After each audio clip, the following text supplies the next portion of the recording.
Je lis du livre de Matthieu chapitre 4 au verset 10 ce qui suit. Jésus lui dit, retire-toi, Satan, car il est écrit, tu adoreras le Seigneur ton Dieu et tu le serviras lui seul. Notre thème c'est tu adoreras. Prions. Notre Seigneur et notre Dieu,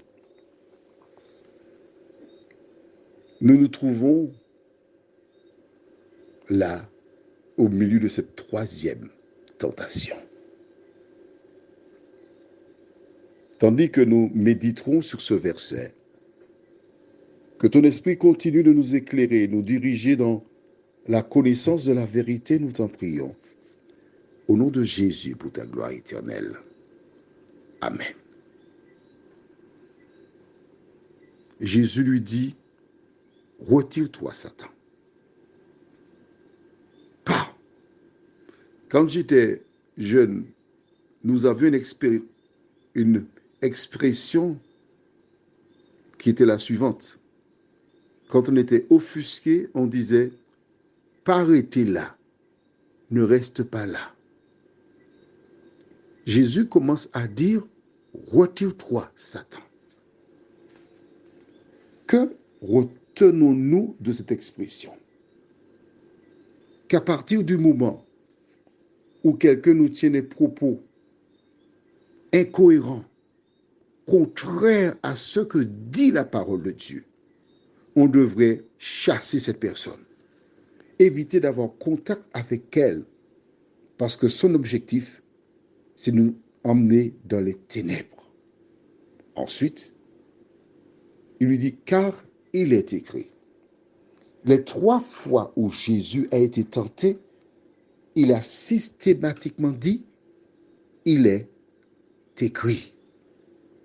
La sauvegarde de Jésus, sa protection, son bouclier, son casque, son épée qu'il utilise pour combattre l'ennemi, c'est toujours la parole de Dieu.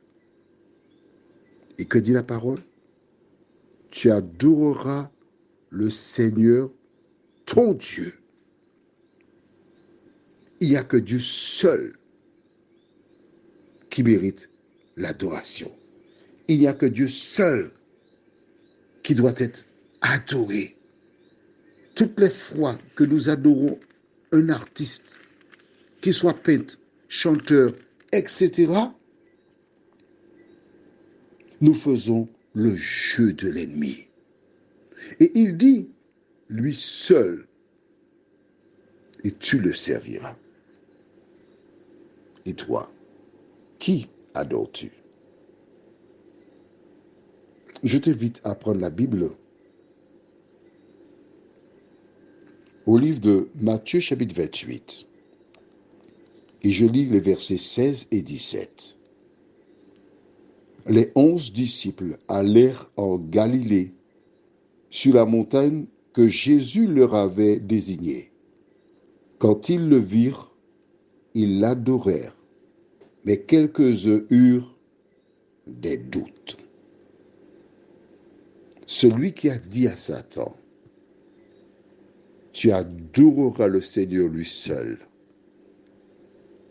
Sa mission terminée, les disciples le rencontrèrent sur la montagne et là, certains d'entre eux l'adorèrent. Pourquoi? Parce qu'il est Dieu. Prions. Notre Seigneur et notre Dieu, nous te bénissons, nous te louerons une fois de plus pour tes bienfaits, tes grâces que tu manifestes envers nous.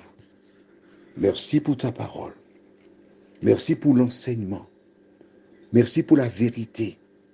Merci pour le Saint-Esprit qui seul nous convainc de péché et nous conduit dans toute la vérité. Merci de maintenir nos noms inscrits dans le livre de vie. Merci de nous nourrir chaque jour. Aide-nous, ô Dieu, à ne pas nous contenter de ce que nous entendons, mais d'aller nous-mêmes dans ta parole. Trouver du temps pour la lire chaque jour, nous t'en prions. Au nom de Jésus, et pour ta gloire éternelle. Amen. Je te souhaite une bonne journée et que l'Éternel te garde et qu'il te bénisse. N'oublie pas que Jésus t'aime.